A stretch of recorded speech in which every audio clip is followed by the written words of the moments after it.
se déroule d'une certaine manière sur l'écran. Je vous demande de réserver l'accueil qu'elle mérite, car elles sont toutes les deux aussi talentueuses qu'intelligentes. Je vous propose d'accueillir Noémie Merlan, l'actrice principale d'Emmanuel. Je profite de sa descente puisqu'elle voulait que vous signaler la sortie de son deuxième film, le deuxième long métrage, en tant que réalisatrice. Ce sera Les Femmes au balcon, et c'est pour le 11 décembre, si je ne dis pas de bêtises, Noémie.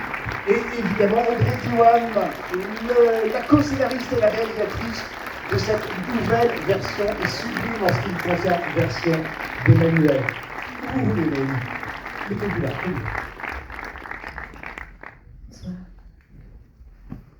Alors j'ai l'immense bonheur de poser les premières questions, mais bien évidemment, le micro vous sera attribué en temps et en heure. Vous me demandiez, on peut révéler, Audrey, un tout petit peu quelle était la configuration de la salle. Et j'ai été ravi, puisque je leur ai dit tout à l'heure, de voir qu'il y avait beaucoup de jeunes. Donc on n'aura pas besoin d'aller rectifier. Alors attendez, non pas qu'on n'accueille pas tout le monde, hein, pensez surtout pas qu'on... Non mais en fait on se demandait vraiment, vous savez, à quel endroit et pour qui ce nom résonne et pour quelle raison en fait. Est-ce que ça vient convoquer le souvenir de l'ancien Emmanuel? Moi, ma crainte toujours, c'est un peu qu'on puisse comparer le film à l'ancien alors que les films n'ont rien à voir, ce qui fait qu'on ne rentre pas tout à fait dans un film. Ou est-ce qu'on vient comme ça et pour quelle raison? Pourquoi vous êtes là? Qu'est-ce qui fait que quand on ne connaît pas forcément l'ancienne version d'Emmanuel, on a envie de venir? Enfin voilà, on est à la veille de la sortie, on se pose plein de questions, mais techniquement on est là pour répondre, donc on va plutôt faire ça. Alors justement, Emmanuel, effectivement, c'est un roman d'Emmanuel Arsan, écrit à la première personne, ça n'est pas rien, à une époque où les femmes n'ont pas tout à fait la parole et pas tout à fait la plume qu'elles méritent.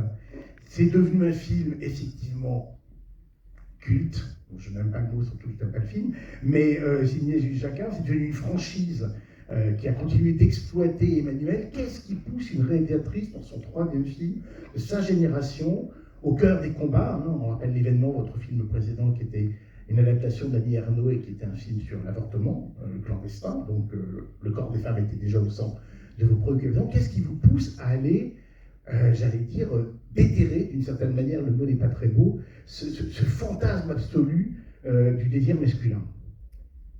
Les choses se sont faites un peu par hasard parce que mes producteurs ont entendu le livre et je dois dire que je l'ai lu par curiosité. Je me disais, qu'est-ce que c'est que ce livre de 1959 qui a engendré un tel phénomène et quel est le récit de départ surtout? Parce que j'ai, comme beaucoup de gens de ma génération, une idée vague un peu de cet Emmanuel sur un fauteuil, de ce qu'elle est censée représenter de lascivité et convoquer de désir chez une partie du public, mais je ne sais pas ce qu'est le livre au départ.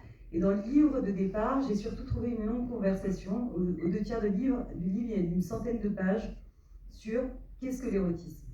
Et je me suis dit, mais est-ce que l'érotisme a encore une place dans notre société? Est-ce que quand on a vu tellement d'images, même pornographiques, donc d'images qui montrent tout, est-ce qu'on peut encore construire un discours? Est-ce qu'on peut encore choisir comme langage cinématographique de restreindre le cadre et d'en montrer moins pour dire aux spectateurs, venez travailler avec moi, c'est-à-dire engager votre imaginaire.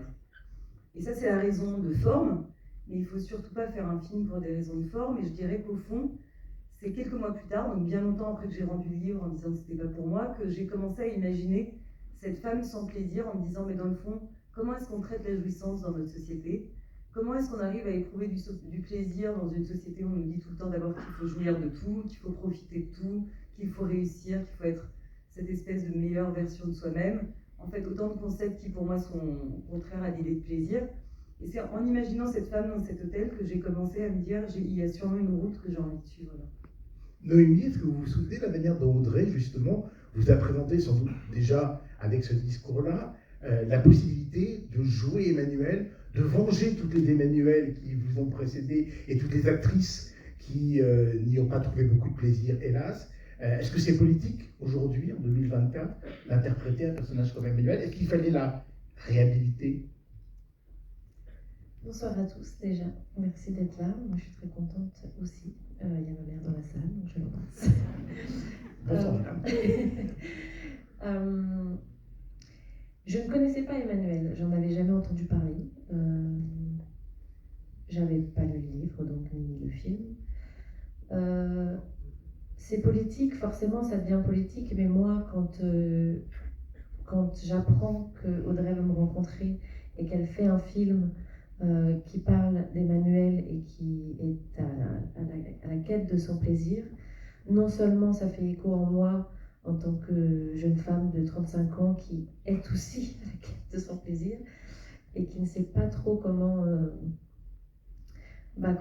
trouver l'espace dans cette société et même dans l'intimité, comment le révéler, comment le trouver, comment se reconnecter après tout ce qu'on a vécu, j'ai envie de dire, en tant que femme depuis toujours. Et on le voit bien avec, comme vous avez dit, les Emmanuel, l'exploitation des Emmanuel.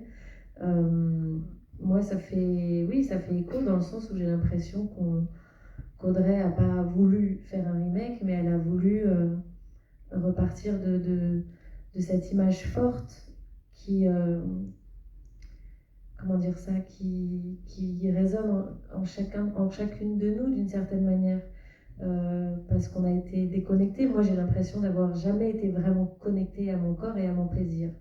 Donc quand j'ai lu le scénario et que j'ai vu que le début du film, et c'est là où c'est très risqué, mais je trouve ça tellement juste, tellement culotté, pardon du jeu de mots, mais de cette femme qui n'a pas de plaisir. On commence le film avec une scène de sexe dans une cabine d'un avion et on voit cette femme qui cherche, qui fait, donc qui décide d'être là, mais voilà, elle donne du plaisir, mais elle ne reçoit rien. Et moi, ça m'a bouleversée et ça m'a aussi très excitée. Tant mieux. Tant mieux. Audrey, vous n'êtes pas toute seule au scénario, il y a une autre cinéaste hyper talentueuse pour laquelle j'ai pratiquement la même admiration que pour vous, c'est Rebecca Zlotowski. Comment est-ce que vous avez travaillé le scénario? Et sur un point précis, par exemple, normalement Emmanuel débarque en Thaïlande, qui est une espèce comme ça de symbole de la sexualité à tous les coins de rue, et vous l'avez déplacé à Hong Kong, qui est une ville beaucoup plus libérale, beaucoup plus cérébrale, beaucoup moins charnelle, mais qui a un sens à la fois géographique et métaphorique dans votre film. D'où est venue déjà cette première idée? On parlera peut-être de la scène, évidemment, de l'avion sur laquelle s'ouvre le film et qui ouvrait également, effectivement, le film de Jules Jacquin. Mais déjà, cette idée de transposer Emmanuel ailleurs que dans cette idée de paradis de sexe facile. Alors, évidemment, on cherchait un endroit qui convoque le fantasme, mais qui le fasse d'une manière particulière, peut-être un peu différente. En fait, vous savez, ce qui est compliqué, c'est qu'on nous demande toujours, quelque part, de nous en référer au premier Emmanuel. Et quand on dit le premier Emmanuel, en fait, il est question du film de 74. Et donc, moi, j'ai choisi l'Asie, non pas pour contrevenir au Bangkok, qui est dans le livre et dans le film initial, mais parce qu'on cherchait un endroit qui dise le voyage, le fantasme, une certaine idée de l'exotisme, quelque chose qui puisse faire rêver, mais qui dévoile aussi la réalité d'un endroit derrière. Donc, pourquoi Hong Kong nous fait rêver? Quel fantasme ça fait naître? Qu'est-ce que ça dit de notre rapport à l'étranger? Qu'est-ce que l'hôtel dit de notre rapport à l'étranger? Quels sont peut-être les vestiges du postcolonialisme? Comment on traite l'autre?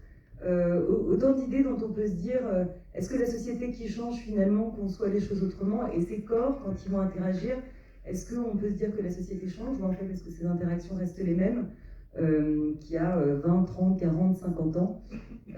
Voilà, il y avait l'idée de ce voyage. Le point commun, je le disais avec le film de Jules Jacquin, c'est la fameuse scène. Vous voyez, c'est ça que je veux dire. Non, mais... Et c'est une très bonne idée d'avoir commencé par là pour se réapproprier d'emblée encore cette idée du fantasme, de l'avion, le côté langoureux, la jeune fille qui regarde en quoi un bel homme. En réalité, quand je suis partie du livre, alors je ne pensais même plus au film et je dois dire que ça m'a laissé si peu de souvenirs, mais j'aimais bien l'idée d'être entre deux territoires. J'aime bien que l'idée du film qui commence et on a déjà embarqué. J'aime bien l'idée de me dire, on a à peine embarqué que quelque chose est déjà en train de se produire et est-ce qu'on peut tout de suite se laisser faire par le film, tout de suite rentrer dans l'histoire de ce corps, tout de suite se demander aussi d'où on regarde cette femme, avoir l'impression qu'on est dans le regard de cet homme. Une idée qui est contredite parce qu'on entend la respiration d'Emmanuel, le bruit de ses collants qui frottent l'un contre l'autre, quelque chose qui dit, en fait, c'est elle qui demande à être regardée à ce moment-là. D'ailleurs, quand on a travaillé cette scène avec Noémie, je ne sais pas si vous avez vu ce film qui s'appelle Under the Skin de Jonathan Glazer, mais je lui disais, voilà, c'est un peu comme Scarlett Johansson qui avance dans Under the Skin, elle avance en sachant qu'on la regarde. Et donc elle a cette conscience du regard sur elle, donc elle va au bout de cette démarche pour tester ce plaisir. Et l'idée, c'était de dire aux producteurs, on va essayer de voir ce qu'est la mécanique des corps dans la représentation sexuelle aujourd'hui au cinéma, à savoir quelque chose qui est épuisé. Et c'est peut-être une des scènes où le cadre est dès le départ un peu le plus large, comme pour dire, bon, cette scène, vous la connaissez, on est tous d'accord que sans que les personnages n'aient rien échangé, ça va quand même être difficile de faire en naître une excitation. Et voyons voir ce que ça peut produire plus tard dans le film, voyons voir si cette scène froide et en fait un peu triste peut produire quelque chose plus tard quand on la raconte avec des mots. Noémie, c'est une scène extrêmement importante à plein de points de vue. D'abord, il y a suffisamment d'ellipses à l'intérieur de la scène pour qu'on se pose la question du fantasme et de la réalité. Est-ce que c'est vraiment avéré? Est-ce qu'il y a vraiment un rapport? Ou est-ce que vous êtes en train simplement de rêver ou de vous abandonner à cela? Et puis c'est une scène où Audrey vous confie la direction du regard. C'est extrêmement important. Vous vous regardez dans le miroir, vous regardez face à la caméra. Et donc il y a une espèce de communication. C'est très beau quand une réalisatrice et un réalisateur de temps en temps confient à leur comédienne le soin de diriger d'une certaine manière la scène de l'intérieur. Est-ce que c'est comme ça que vous l'avez travaillé, cette séquence-là? Toutes les scènes du film, on travaille en étroite collaboration. Toutes les scènes du film, on les a répétées en amont, on a cherché ensemble, on a discuté justement de cette évolution dans le rapport sexuel, c'est-à-dire qu'au début, oui, il y a un endroit qui est presque robotique et elle se regarde dans le miroir parce qu'il n'y a pas de connexion avec l'autre. Parce que... Pourquoi? Parce qu'elle n'arrive pas à le trouver, parce qu'elle n'a pas l'espace pour, parce que lui, ça n'a pas l'air de trop le déranger, il ne cherche pas trop à savoir si elle a du plaisir. Il y a quelque chose qui devient très mécanique, et je trouve que c'est extrêmement bien dessiné dans toute la première partie du film.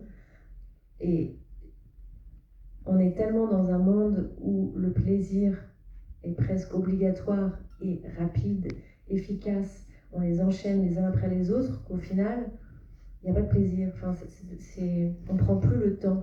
Et ce film, c'est un film qui permet non seulement de donner l'espace à une femme, l'espace de son corps, l'espace avec l'autre, c'est elle qui décide des distances avec l'autre, et aussi de se réapproprier le temps et de petit à petit d'entrer dans un moment présent.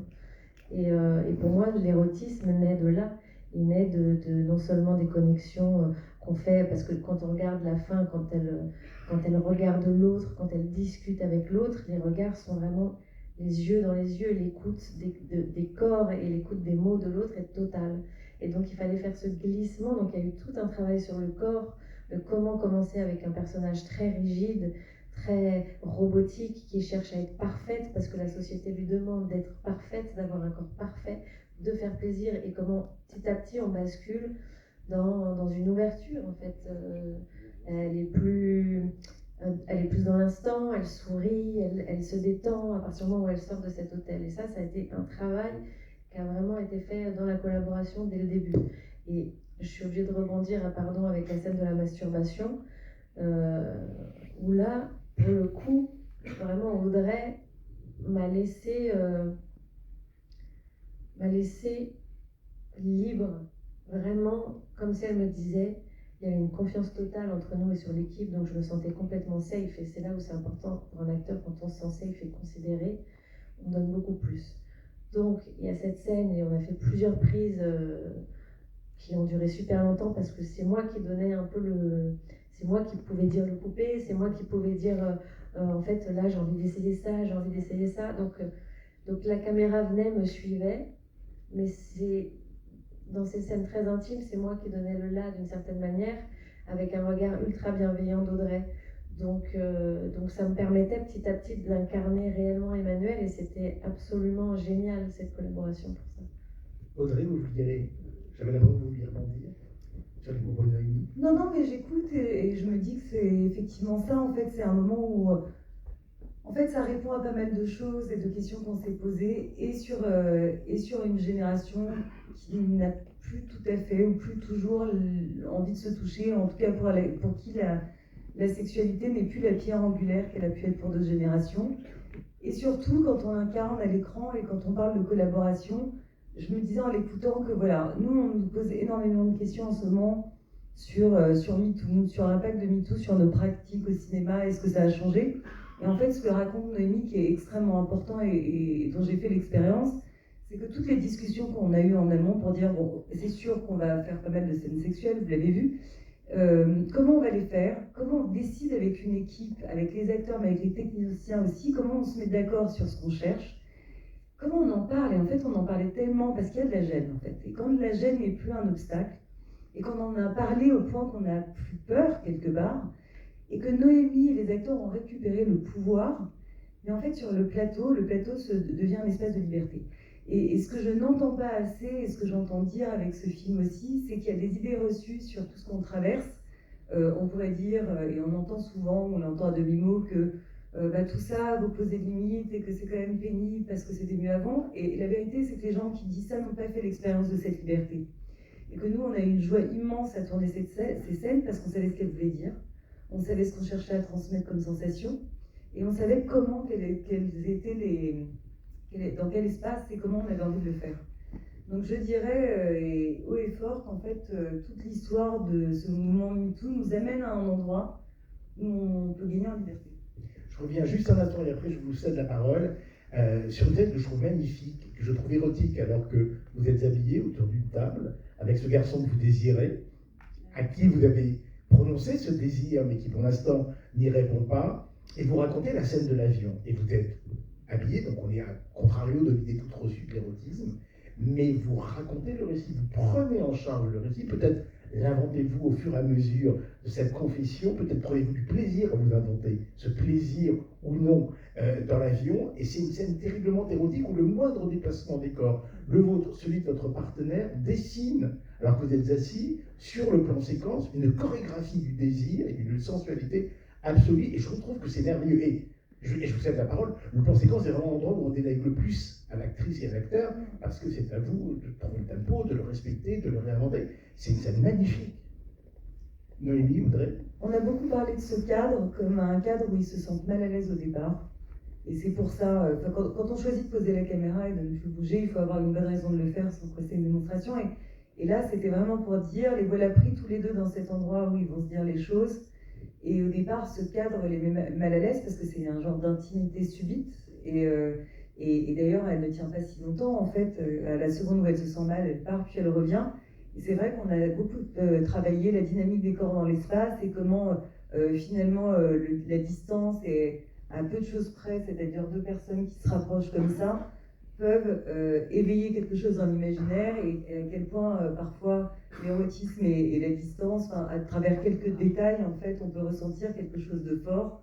Donc oui, moi j'ai un souvenir de nos jeux, mais et aussi de la manière dont très lentement ils se rapprochent au cadre pour dire que quelque chose se produit.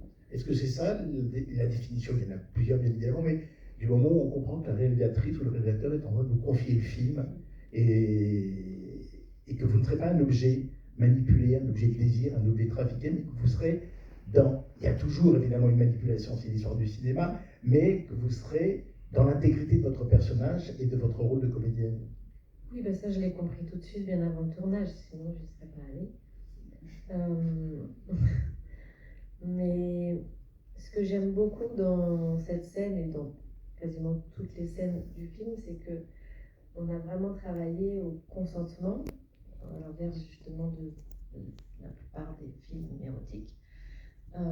C'est que chacun a décidé d'être là. Alors après, ils prennent pas du plaisir, mais chacun a décidé d'être là. Et dans cette scène, on sait qu'elle est intéressée par lui, qu'elle le cherche. Lui, il est intrigué par elle puisqu'il lui pose des questions très intimes et elle décide, elle a envie de lui répondre. Ils y vont petit à petit, ils essayent de se comprendre, d'imposer avec douceur quelque chose, même pas d'imposer du coup, parce qu'ils entrent vraiment dans un dialogue, et pas seulement avec les mots, mais aussi avec les corps, c'est-à-dire qu'on sent petit à petit qu'ils cherchent à se rapprocher, et et à avancer dans, oui, dans un dialogue et corporel et des mots. Et c'est ça qui est très excitant. Comment petit à petit deux êtres se rapprochent tout doucement. Jusqu'où ça va aller, on ne sait pas. Mais quand on sait que les deux sont contents de cette avancée, de cette proximité, moi je trouve ça magique. Enfin, mais sans plan de couple, m'excite le plus personnellement. Sans plan de couple, sans issue de secours, entre guillemets, sur le plan de séquence, c'est quand même un moment très galvanisant et un peu inquiétant, j'imagine. Bah, on a peur, enfin, en tant que comédien, on a peur, bien sûr. Il faut pas se louper, quoi, parce que sinon, il faut tout refaire.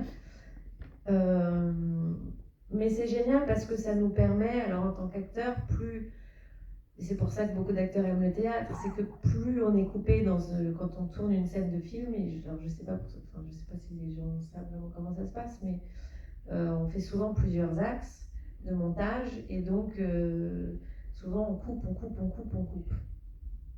Et là, quand il y a un plan séquence, on prend vraiment le temps de A à Z de jouer pleinement la scène et on sait qu'il y aura tout, que rien ne sera coupé.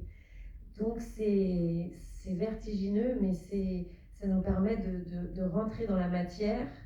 Dans la matière, je veux dire, dans le jeu, c'est comme quand on joue la musique, j'imagine, on rentre comme dans une espèce de transe, quoi. Donc pour un acteur, c'est souvent ce qu'on préfère, les plans séquences. Chose promise, chose due, je vais vous céder le micro, il y en a plusieurs dans la salle. Tout de suite, un jeune homme, à côté, hop, derrière toi. Voilà. Une jeune femme, pardon, excusez-moi. Vous êtes dans l'obscurité, non mais c'est vraiment pas le jour. Bonjour. Bonjour. Déjà, merci Audrey et Noémie pour ce film. Merci. Je ne connaissais pas Emmanuel. Fort bien. Ni les anciens films, ni les bouquins. Donc je suis vraiment arrivée sans connaître Emmanuel. J'en ai parlé à mon compagnon, il m'a dit « Ah, Emmanuel ». Ah, ok. Tu as dû comprendre quelque chose que moi pas. Ça fera un très bon débat après. Déjà, j'avais une petite question sur la dernière scène. C'était pour la première fois, en fait, j'ai vu une scène de sexe où la femme, alors déjà c'était un female gaze de ta part, Audrey. Je l'ai vu dans la manière dont tu le filmais. C'était très différent de ce que j'ai pu voir, en tout cas en France. Et quelque chose qui m'a énormément marqué, Noémie, c'est que c'était cette scène était très organique. Je parlais de manière triviale, mais c'est comme s'il n'y avait pas des coups de rein donnés par l'homme. C'est comme si toi, je ne dis pas que tu prends le dessus, parce qu'il n'y a pas de dessus à prendre dans l'acte, mais c'était une sorte de chorégraphie où on voyait que tu ne te laissais pas appuyer ou, je sais pas, descendre par l'homme. Et donc ça m'a assez troublée. Ça m'a troublée. Ça m'a pas tant excitée que ça, mais j'ai été bousculée dans mon imaginaire. Et c'est comme si Audrey avait décalé un curseur. Voilà. Et c'est intéressant et merci parce que c'est la question, c'est vraiment la question de la manière dont on regarde ces scènes sexuelles, d'où on se place et comment on les perçoit par rapport à même son historique de cinéphile. C'est-à-dire que déjà on s'est posé beaucoup de questions, qu'elles soient à l'endroit de la représentation du plaisir féminin. Moi je dirais que cette scène, mon souvenir le plus important, c'est qu'on se dit comment représenter l'orgasme féminin, sachant qu'on l'a souvent vu assez mal représenté, et que Noémie joue. Donc en fait, on entend dépasser l'idée de simulation alors même qu'elle est en train de jouer, donc on s'est mis beaucoup de pression ce soir-là. On a fait cette scène un certain nombre de fois, on y a honnêtement passé la nuit, et tout ça pour qu'à la fin, dans l'épuisement des corps, dans notre épuisement à nous, on comprenne qu'on essayait d'être en contrôle sur cette scène, de dompter cette scène, alors qu'en fait, il était question de lâcher prise. Et donc le cinéma nous apprenait dans notre corps ce qu'il fallait qu'on ait compris en arrivant à la fin du film, c'est un moment, respire et essaye aussi de dire précisément ce que tu veux. Donc moi je suis très contente que vous ayez vu cette inversion, enfin ce que vous ressentez à l'image et que Noémie réussit à faire passer, c'est qu'il ne s'agit pas de dominer l'autre, il s'agit juste de dire voilà mon rythme, voilà ce que je veux, et donc d'essayer de montrer ce que donne juste ce moment où on édicte ce qu'on veut ou ce qu'on cherche. Merci pour ce que vous avez dit, parce que c'est vrai qu'on a vachement travaillé ça, et surtout en amont.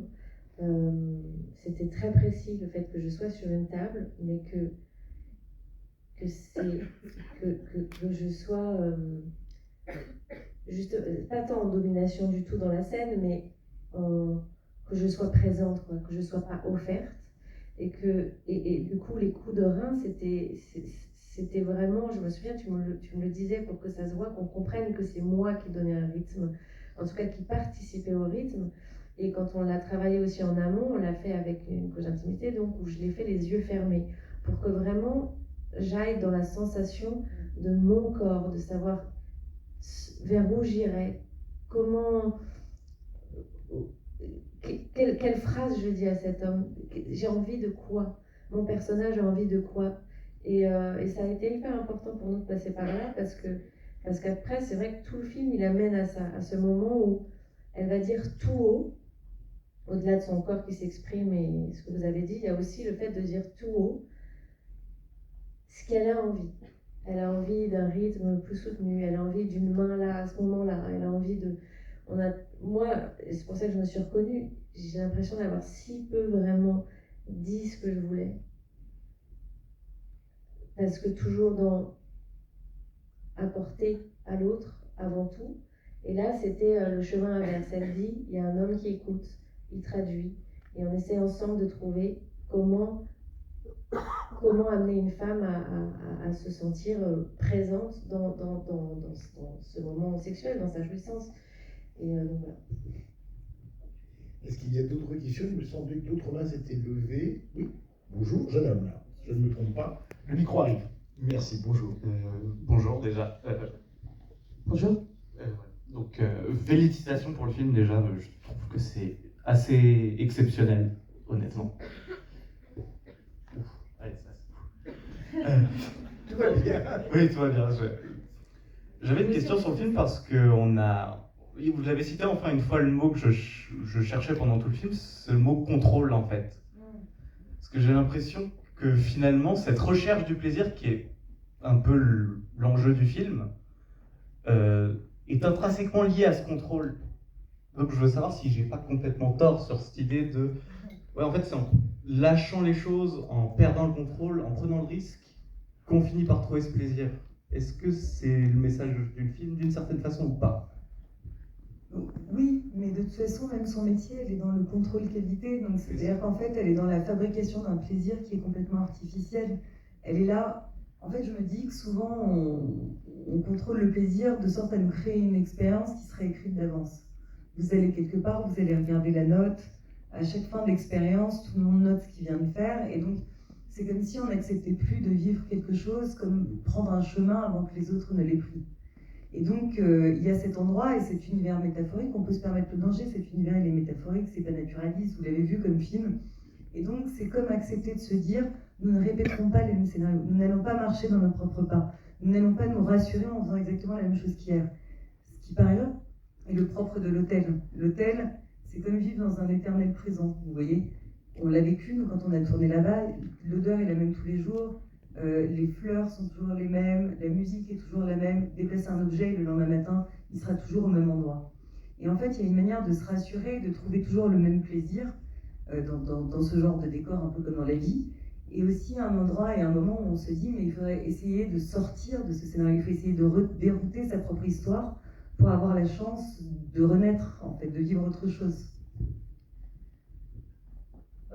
Il y a aussi cette idée de... En fait, elle reprend d'une certaine manière quand même le contrôle de sa vie qu'elle n'a jamais eu. Donc ça passe par l'abandon, par abandonner un contrôle lié à ce que la société nous demande d'être. Donc on lui demande d'être cet Emmanuel-là. Elle ne s'est même pas connectée à elle-même, en fait, elle est dans un contrôle de ce qu'on lui demande d'être. Et elle lâche le contrôle, mais finalement pour reprendre le contrôle de sa propre vie, de ses propres désirs et d'avoir une vraie connexion en fait avec son prénom, pour moi, c'est tout un chemin vers son prénom, vers Emmanuel, en fait. Qui Emmanuel, mais moi, qui je suis, qu'est-ce que je veux? Elle commence triste parce qu'elle n'est pas vraiment Emmanuel. Et moi, ça me touche énormément, ça, dans le film. Merci beaucoup. Oui, Audrey? Mais c'est drôle parce que Noémie disait ça, elle disait c'est comme un chemin pour aller d'Emmanuel qui est comme un prénom générique à Emmanuel, un prénom qu'elle peut dire comme étant le sien. C'est pour ça quand j'entends que tu dis c'est Emmanuel, voilà, c'est ce que ça veut dire. Alors, y a-t-il d'autres questions? Nous avons encore une petite dizaine de minutes. Monsieur, là-haut, et... Pardon, je vois vraiment un contre-jour, donc je repère des mains, j'espère ne spolier et ne priver personne de la parole. Bonsoir, il y aura un monsieur près de l'autre côté, mais pas loin de vous. Bonsoir. Ici. Il y a plusieurs personnages joués par des comédiens ou des comédiennes qui ne parlent pas forcément anglais comme langue natale. Est-ce que ça a été difficile pour eux? Et aussi, quelle a été la difficulté, que ce soit pour la direction, pour le montage, le tournage plus généralement? Je n'ai pas pu m'empêcher qu'il y a quelques moments, comme quelques séquences dont l'audio sont empruntées à une autre prise, comme quand Zelda, par exemple, se présente en tant qu'étudiante. La dernière scène avec l'employé qui surveille les caméras, qui est filmée de dos, là où on s'attendait à un contre-champ, mais la réplique est plutôt longue. Donc j'imagine qu'il a peut-être un peu galéré sur ça. Vraiment du redoublage plutôt que d'emprunter d'une prise à l'autre. Je suis intéressé par vos expériences sur vos expériences à toutes les deux sur ce plan, Audrey et Noémie. Et aussi une question qui est peut-être un peu... C'est technique, mais c'est bien vu. Merci. Et également une question qui est peut-être plus pour Audrey, sur le travail du son, du coup, du tournage au mixage, quelle a été l'attention portée à l'univers sonore du film, des dialogues, aux scènes érotiques, de chapitre en chapitre, la musique aussi. Comment s'est construite l'atmosphère sonore du film. Voilà. Juste avant, je ne compris pas de la réponse, mais l'acteur qui joue le surveillant des caméras, c'est un acteur que les fans comme moi du cinéma de Hong Kong connaissent bien, c'est Anthony Wong, et voilà, qui ramène aussi toute une autre histoire d'un cinéma. Voilà. Ah vous, pardon. Mais moi j'étais ravie, vous l'avez vu et c'est vrai en fait, moi j'étais ravie d'avoir Anthony Wong avec nous parce que c'est une icône du cinéma hongkongais et qui me faisait le plaisir d'être là. En fait, c'est quand on recrée un petit monde, viennent s'agréger des gens qui arrivent d'horizons différents. C'est extrêmement riche parce que ce sont d'ailleurs différentes cultures du jeu qui vont se retrouver sur le même plateau. C'est évidemment compliqué, notamment pour certains. Anthony s'est débattu avec beaucoup de courage, avec un anglais qui est imparfait. Mais en fait, ce qui est injuste à cet endroit-là, c'est la musique. Et parfois même, moi qui ai un anglais, c'est pas ma langue natale, parfois c'est la musique qui nous échappe. Et je dirais qu'à cet endroit-là, la direction d'acteur, c'était simple, parce que parfois il y a quelque chose qui va au-delà de la langue, il y a une communication qui s'installe au-delà de la langue. Parfois, à l'endroit de la musique et de la subtilité de certaines phrases, je ressentais les limites et il y a une petite frustration. Et ça j'espère que ça changera et que ça s'améliorera avec les films. Et, pour faire le point entre vos deux questions, c'était une frustration d'autant plus claire que je me dis, on a au cinéma plusieurs armes en fait pour vous faire ressentir. Évidemment, il y a l'image et on peut créer un rapport aux sensations, on peut donner l'impression qu'on touche quelque chose, mais le son, pour moi, le son qui va de pair avec la musique, c'est une dimension essentielle. D'autant que dans cet hôtel, le son est un peu ouaté.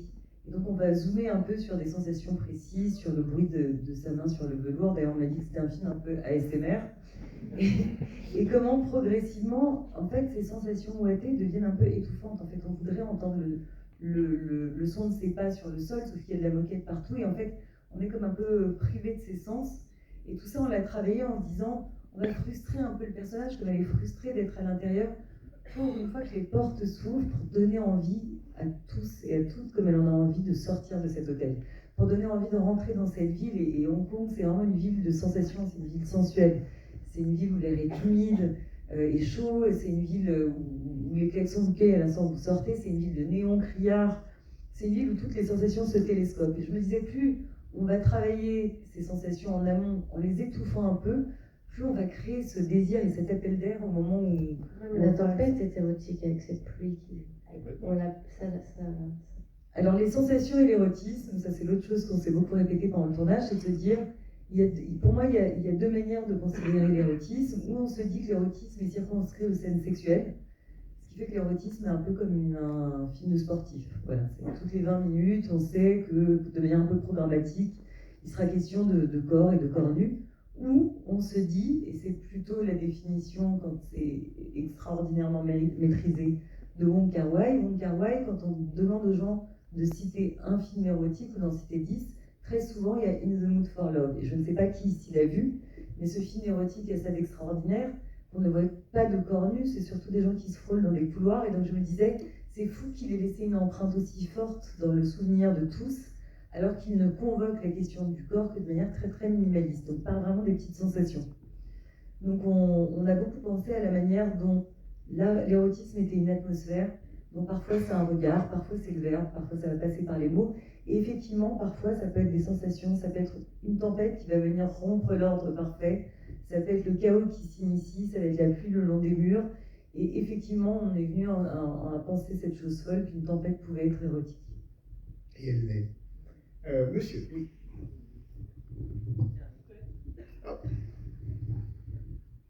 Bonsoir. Je voudrais savoir, est-ce que c'est tourné en ordre chronologique? Non.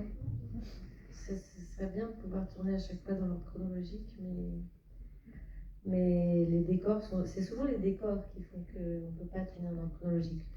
Parce que quand on loue un décor, donc là l'hôtel, donc tout est condensé dans l'hôtel, et puis ensuite on est retourné à Paris, enfin en France, pour tourner d'autres parties de l'hôtel qu'on a recréé en studio, et puis il y a la partie qui est dehors. Donc en fait, tout est... Moi, je dirais qu'il y a deux choses sur ce tournage qui étaient très particulières. D'abord, on a tourné dans un hôtel dans lequel vivait l'équipe, mais qui était un hôtel en activité. Donc ce qui était très dur pour Noémie, c'est qu'il fallait qu'on s'insère dans les temps possibles de l'hôtel. Donc on tournait beaucoup la nuit, et puis parfois à 6h du matin, je disais à Noémie, bon ben c'est l'heure de la scène de jour.